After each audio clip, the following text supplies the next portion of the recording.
वैसे जरूरी नहीं है, लेकिन वीडियो को लाइक या फिर डिसलाइक कर दिया करें। तो मूवी के स्टार्ट होते ही हम एक काफी बड़े तूफान में एक आदमी को देखते हैं जिसका नाम फिंच होता है और उस टाइम उसने यूवी सूट पहना हुआ था। तब उसका रोबोट उसे बताता है कि यहाँ पर यूवी रेडिएशन काफी हाई है। इसके बाद फिंच एक स्टोर के अंदर चला जाता है और यहाँ पर उसके साथ उसका रोबोट भी था जिसका नाम डच होता है। फिंच देखता है कि उस स्टोर में काफी सारे लोगों की डेड बॉडीज थी। इसके बाद उसका रोबोट यानी डच वहाँ से चीजें उठाने लगता है। वहाँ पर फिंच को डॉग्स की फूड भी मिलती है जिसे वो ले लेता है। इसके बाद फिंच अपने वैन में बैठकर वहाँ से चला जाता है और यहाँ पर हमें पूरे शहर का सीन दिखाया जाता है जहाँ पर सब कुछ डिस्ट्रॉय हो चुका था और वहाँ की हालत काफी खराब थी क्योंकि कुछ टाइम पहले ओजोन लेयर के जाने की वजह से टेम्परेचर काफी बढ़ गया था और यूवी रेडिएशन की वजह से लोग बाहर नहीं निकल सकते थे। इसी वजह से कुछ लोगों के अलावा सारे लोग मारे जा चुके थे। इसके बाद फिंच मैप देखता है जहाँ उसे पता चलता है कि वो हर जगह से खाना ले चुका है, लेकिन फिर भी वो सामान ढूंढने के लिए आगे बढ़ता है। लेकिन तभी वो सामने से तूफान को आता हुआ देखता है, इसीलिए वो किसी और रास्ते से जाकर शहर से निकलने लगता है, लेकिन वो तूफान उनके पीछे ही होता है। इसके बाद जब फिंच एक जगह पर गाड़ी रोकता है तो वहाँ पर तूफान आ जाता है। तब फिंच और उसका रोबोट यानी डच किसी तरह आगे बढ़ते हैं। इसके बाद फिंच डच को एक रूम में लेकर जाता है जहाँ पर वो खुद को और उसे साफ करता है। यहाँ पर हम ये जान पाते हैं कि फिंच काफी बीमार है क्योंकि उसे टीबी होती है। अब यहाँ पर हम ये भी जान पाते हैं कि जिस बिल्डिंग में अभी वो लोग होते हैं उसे फिंच ने अपना घर बनाया होता है। इसके बाद फिंच अपने डॉग से मिलता है। यहाँ हम देखते हैं कि वो दोनों एक दूसरे से काफी प्यार करते थे। इतनी ही देर में डच वहाँ पर वो सामान लेकर आता है जो कि उन्होंने स्टोर से लिया था। यहाँ पर फिंच अपने डॉग को खाना खिलाता है जो कि उसने स्टोर से लिया था। इसके बाद फिंच जब अपना खाने का सामान देखता है तो उसे पता चलता है कि उसके पास तो खाने का सामान बहुत थोड़ा ही रह गया है। इसके बाद फिंच बहुत सारी बुक्स लेकर एक मशीन में डाल देता है जहाँ वो मशीन खुद ही बुक्स को स्कैन करती है और इन्फॉर्मेशन निकालती है। अब यहाँ पर हम देखते हैं कि फिंच असल में एक रोबोट बना रहा है। इसके बाद फिंच रात को एक बुक पढ़ रहा होता है तो उसे पता चलता है कि रेडिएशन काफी बढ़ गई है। फिंच अपने डॉग को देखकर काफी दुखी होता है कि मेरे बाद इसका क्या होगा। इसके बाद हम फिंच को फिर से उसके लैब में काम करते हुए देखते हैं और यहाँ उसने रेडिएशन की सारी इन्फॉर्मेशन भी रोबोट में डाल दी थी। इसके बाद जब वो रोबोट को तैयार कर रहा होता है तो उसे पता चलता है कि उसे तो कैमरास चाहिए। तब वो डच के कैमरास निकाल कर उस नए रोबोट में लगाता है। इसके बाद जैसे ही वो रोबोट को ऑन करता है तो उसके अंदर डाटा ट्रांसफर होना शुरू हो जाता है। अब फिंच उस रोबोट से बात करना चाहता है। तब रोबोट भी खुद को मूव करने लगता है। यहाँ पर फिंच अपने बनाए हुए रोबोट को चेक करता है तो काफी खुश होता है और वो अपने डॉग को कहता है कि तुम्हें एक नया दोस्त मिलने वाला है। आगे आगे फिंच उस रोबोट पर और काम करता है, उसे बोलना सिखाता है जिसमें वो रोबोट अब आहिस्ता आहिस्ता बोलने लग जाता है। तब फिंच उसे बोलता हुआ देखकर काफी खुश हो जाता है। इसके बाद फिंच उससे पूछता है कि चलो तो मुझे अपने बारे में कुछ बताओ, जिस पर वो रोबोट कहता है कि रोबोट्स इंसानों को नुकसान नहीं पहुंचाते बल्कि वो तो इंसानों का ख्याल रखते हैं। यहाँ पर हम ये नोटिस करते हैं कि फिंच के डॉग को ये नया रोबोट अच्छा नहीं लगा था। फिर वो रोबोट फिंच को बताता है कि मुझे इस तरह से डिजाइन किया गया है कि मैं इंसानों और जानवरों का ख्याल रखूं। तब फिंच उसे कहता है कि मेरे लिए मेरा डॉग बहुत इंपॉर्टेंट है, तुम्हें इसका ख्याल रखना है। इसके बाद वहाँ पर लाइट्स ऑफ हो जाती हैं। तब खराबी चेक करने के लिए फिंच ऊपर जाता है और एक वायर को ठीक करता है जिससे वहाँ पर लाइट आ जाती है और रोबोट भी जाग जाता है। और तभी फिंच देखता है कि बाहर तो तूफान आ रहा है और इसी वजह से लाइट्स ऑफ हो गई थी। इसके बाद फिंच जब रोबोट के पास आता है तो रोबोट उसे बताता है कि काफी बड़ा तूफान आने वाला है और 24 घंटों तक वो तूफान हम तक पहुंच जाएगा और हम नहीं बच पाएंगे उसमें, क्योंकि वो करीब 40 दिनों तक यहाँ पर रहने वाला है। तब ये सुनकर फिंच समझ जाता है कि उन्हें यहाँ से निकलना होगा। खाना खाने के बाद फिंच सोचता है कि उसने आगे क्या करना है, यानी आगे कहाँ पर जाना, लेकिन यहाँ पर अभी उसका एक काम अधूरा था क्योंकि उसने तो रोबोट की पूरी बॉडी भी तैयार करनी थी अभी। इसके बाद वो सैन फ्रांसिस्को जाने का सोचता है और तभी फिंच के मुंह से खून आता है जिसकी वजह से वो काफी दुखी हो जाता है। इसके बाद फिंच उस रोबोट की बॉडी भी तैयार कर लेता है। वो रोबोट अपने हाथों को देख रहा होता है। फिंच उस रोबोट को चलना सिखाता है और जब रोबोट चलना स्टार्ट करता है तो फिंच उसे अपने पीछे आने के लिए कहता है और फिर देखते ही देखते वो रोबोट काफी अच्छे से चलने लगता है जिसकी वजह से फिंच काफी खुश होता है।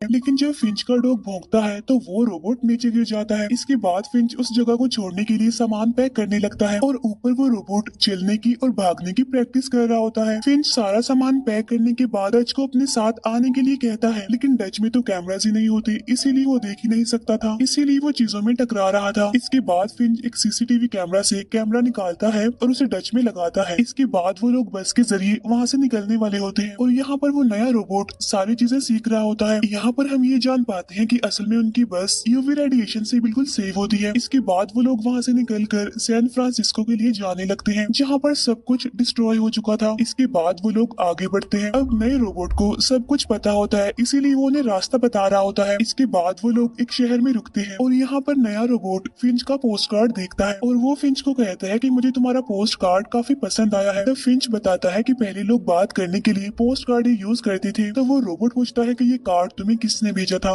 जिस पर फिंच कहता है कि ये मुझे मेरे अंकल ने भेजा था। इसके बाद फिंच उस रोबोट को अपने साथ आने के लिए कहता है और तब वो दोनों बाहर जाते हैं और फिर वो रोबोट को उसके सारे रूल्स बताता है, जहाँ उसने डॉग के लिए खाना ढूंढना था और उसे खिलाना भी था। इसके बाद उन लोगों को एक सिनेमा हॉल दिखता है। तब फिंच उस रोबोट को सिनेमा हॉल का डोर खोलने के लिए कहता है। तब रोबोट काफी इजीली वो दरवाजा खोल लेता है। अंदर जाकर फिंच उसे खाना ढूंढने के लिए कहता है। यहाँ पर वो रोबोट फर्स्ट टाइम खुद को देखता है। फिंच को वहाँ से थोड़ा बहुत खाना मिल जाता है, इसीलिए वो दोनों बाहर आ जाते हैं। वहाँ वो एक लोहे की चीज पर कुछ पॉपकॉर्न डालता है। हाई टेम्परेचर होने की वजह से वो पॉपकॉर्न तैयार हो जाते हैं, जिसकी वजह से वो दोनों काफी खुश होते हैं। इसके बाद उन्हें वहाँ पर तूफान आता हुआ दिखाई देता है, इसीलिए वो लोग वहाँ से निकल जाते हैं। लेकिन वो तूफान इन लोगों की तरफ ही आ रहा था। यहाँ पर फिंच समझ जाता है कि वो इस तूफान से नहीं निकल पाएंगे, इसीलिए वो अपना यूवी सूट पहनकर बाहर आता है। बस को मजबूत करने के लिए वो वहाँ पर कीले लगाने लगता है और वो रोबोट को भी ऐसा करने के लिए कहता है। यहाँ पर 3 कीले तो फिंच लगाता है और 1 कीला रोबोट लगाता है। इसके बाद फिंच जल्दी से बस में चला जाता है और अब वहाँ पर तूफान आ रहा होता है। इसके बाद रोबोट भी बस के अंदर आ जाता है। तूफान आने पर वो बस की चीजों को पकड़ लेते हैं। उनकी बस अब तूफान की लपेट में आ जाती है, इसीलिए वो हवा में उड़ने लगती है और इसी वजह से 3 कीले निकल जाते हैं, लेकिन अभी भी वहीं पर गड़ा हुआ था। फिर वहाँ से तूफान जाने के बाद बस अपनी जगह पर आ जाती है। वो लोग बिल्कुल सही सलामत होते हैं, उन्हें कोई भी चोट नहीं आती। इसके बाद फिंच और वो रोबोट बाहर आते हैं। तब फिंच देखता है कि सारे कीले निकल चुके थे, लेकिन जो कीला उस रोबोट ने लगाया है वो नहीं निकला, इसीलिए वो उस रोबोट की तारीफ करता है। अब यहाँ पर एक टायर टूट गया होता है और जब रोबोट उस टायर को लाता है तो उन्हें पता चलता है कि टायर लगाने के लिए उनके पास जैक तो है ही नहीं। फिंच की बात उस रोबोट को बताता है कि बगैर जैक के हम टायर को फिक्स नहीं कर सकते। यहाँ पर हम देखते हैं कि वो रोबोट उस पूरी बस को उठा लेता है और फिर वो फिंच को टायर लगाने के लिए कहता है। तब यहाँ पर फिंच इजीली टायर को लगा लेता है। यहाँ पर फिंच फिर से रोबोट की तारीफ करते हुए उसे कहता है कि तुम एक अच्छे जैक बन सकते। यहाँ पर फिंच उस रोबोट को कहता है कि तुम अपना नाम जैक ही रख लो। तो वो रोबोट कहता है कि नहीं, मुझे अपना नाम विलियम शेक्सपियर रखना है। तो फिंच कहता है ओ नो नो,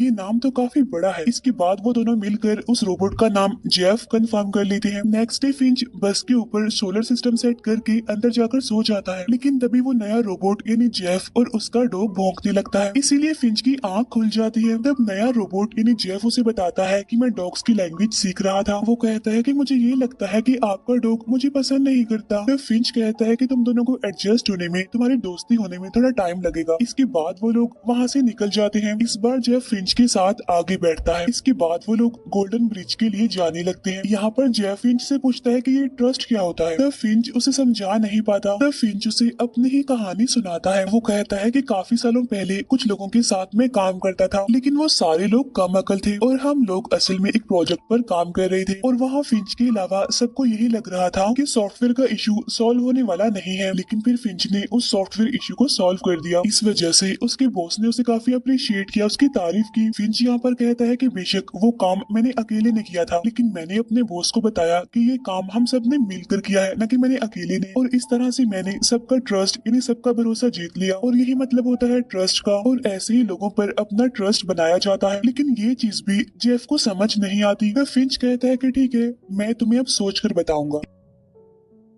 इसके बाद वो लोग एक रेस्टोरेंट के पास आकर रुकते हैं, जहाँ पर फिंच अपने डॉग को जेफ के पास छोड़कर बाहर आता है। और जब फिंच रेस्टोरेंट के अंदर जाता है तो उसे वहाँ पर खून की उल्टी होती है। उसकी तबीयत भी काफी खराब हो रही थी, इसीलिए वो काफी दुखी था। और जब बाहर से उसके डॉग के भौंकने की आवाज आती है तो फिंच उसे लेने आता है, लेकिन फिंच जेफ को बस में ही बैठने का कहता है। यहाँ पर जेफ बस को ड्राइव करना चाहता था। रेस्टोरेंट में फिंच और उसका डॉग बातें कर रहे होते हैं, जिसमें वो अपने डॉग को उठने बैठने की मैनर सिखा रहा होता है। और बाहर जेफ ड्राइविंग की प्रैक्टिस कर रहा होता है और जब फिंच ये देखता है तो वो भागकर बाहर आता है, लेकिन तभी जेफ उस बस को एक गाड़ी में दे मारता है। अब क्योंकि वहाँ पर धूप थी इसीलिए फिंच वहाँ पर नहीं जा सकता था। इसके बाद वो जेफ को आवाज लगाता है और उससे पूछता है क्या तुम ड्राइव कर रहे थे, जिस पर जेफ परेशान होते हुए कहता है नहीं मैं तो नहीं कर रहा था। इसके बाद जेफ बस में बैठकर उसे रिवर्स करता है और जब फिंच उसे रोकने के लिए चिल्लाता है तब तक जेफ दोबारा से बस को ठोक देता है। इसके बाद फिंच जेफ को बाहर बुलाता है और अपना हाथ धूप में करके उसे जलाने लगता है और अब वो जेफ को बताता है कि मैं और मेरा डॉग धूप में नहीं आ सकते और अगर आए तो जल जाएंगे। यहाँ पर फिंच जेफ पर गुस्सा करता है कि तुम्हें मैंने सिर्फ एक काम दिया था बस का ख्याल रखने का और तुमने वो भी ठीक से नहीं किया। फिंच उस पर काफी भड़कता है जिसकी वजह से जेफ को काफी बुरा लगता है। इसके बाद वो लोग बस में बैठकर आगे बढ़ जाते हैं। इसके बाद फिंच जेफ को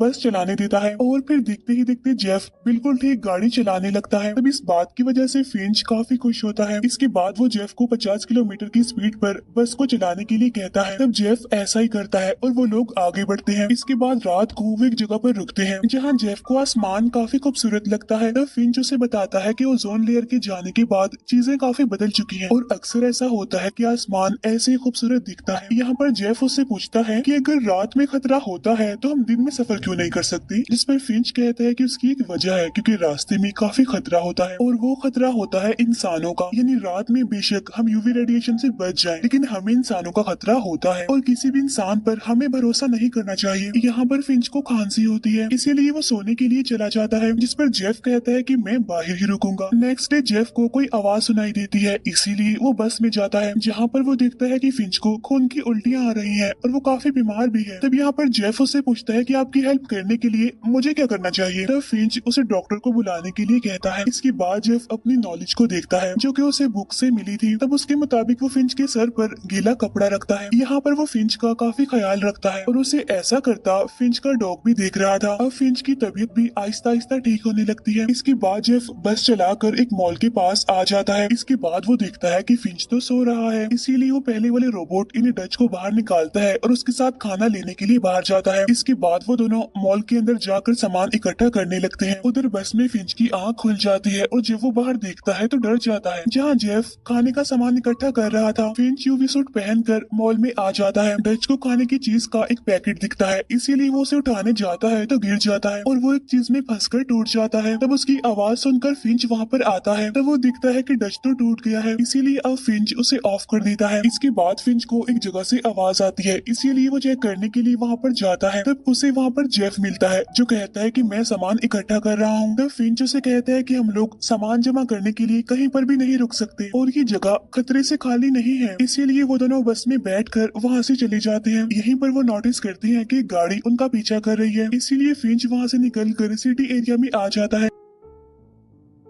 इसके बाद फिंच जेफ को गाड़ी चलाने के लिए कहता है और ये भी कहता है कि अपनी गलती की वजह से हम मारे जा सकते हैं। इसके बाद फिंच अपनी एक गन निकालता है। इसके बाद वो लोग आगे बढ़ रहे होते हैं। अब वो लोग रात तक अपना सफर करते रहते हैं लेकिन अभी तक वो गाड़ी भी उनका पीछा कर रही थी। तब फिंच जेफ को तेज स्पीड में गाड़ी चलाने के लिए कहता है इसीलिए अब वो लोग गाड़ी से काफी दूर निकल आते हैं। आगे जाकर उन्हें एक बाईपास दिखता है। तब फिंच बस को ऊपर से नीचे लेता है। इसके बाद वो लोग ब्रिज के नीचे जाने लगते हैं। जेफ यहाँ पर फिंच को कहता है कि हम ब्रिज के नीचे नहीं जा सकते, लेकिन फिंच उसकी कोई भी बात नहीं सुनता। इसके बाद वो लोग वहीं पर गाड़ी रोक लेते हैं। यहाँ पर फिंच काफी डरा होता है और तभी जेफ बस से बाहर आता है और वो बस को धक्का लगाता है। धक्का लगाकर वो बस को ब्रिज के नीचे ले आता है। असल में वो यहाँ पर छुपने के मकसद से आए थे और तभी वो दूसरी गाड़ी भी वहाँ पर आ जाती है। यहाँ पर फिंच उस आदमी को मारने के लिए बिल्कुल तैयार होता है अपनी गन लेकर और जब उसे गाड़ी के वहाँ से जाने की आवाज आती है तब जाकर वो रिलैक्स होता है। इसके बाद जब फिंच बाहर आता है तो वो सोलर सिस्टम को टूटा हुआ पाता है। तब ये देखकर फिंच जेफ को कहता है कि अब मैं इसे ठीक नहीं कर सकता और ना ही हम सैन फ्रांसिस्को जा सकते हैं। तब यहाँ पर जेफ उसे तसल्ली देते हुए कहता है कि आप फिक्र मत करें, मैं ये कर लूंगा। तब फिंच उस पर गुस्सा करते हुए उसे कहता है कि तुम एक मशीन हो, तुम कोई बात नहीं समझते और ना ही समझ सकते हो। इसके बाद वो जेफ पर काफी गुस्सा भी करता है और बस के अंदर चला जाता है, लेकिन जेफ बाहर ही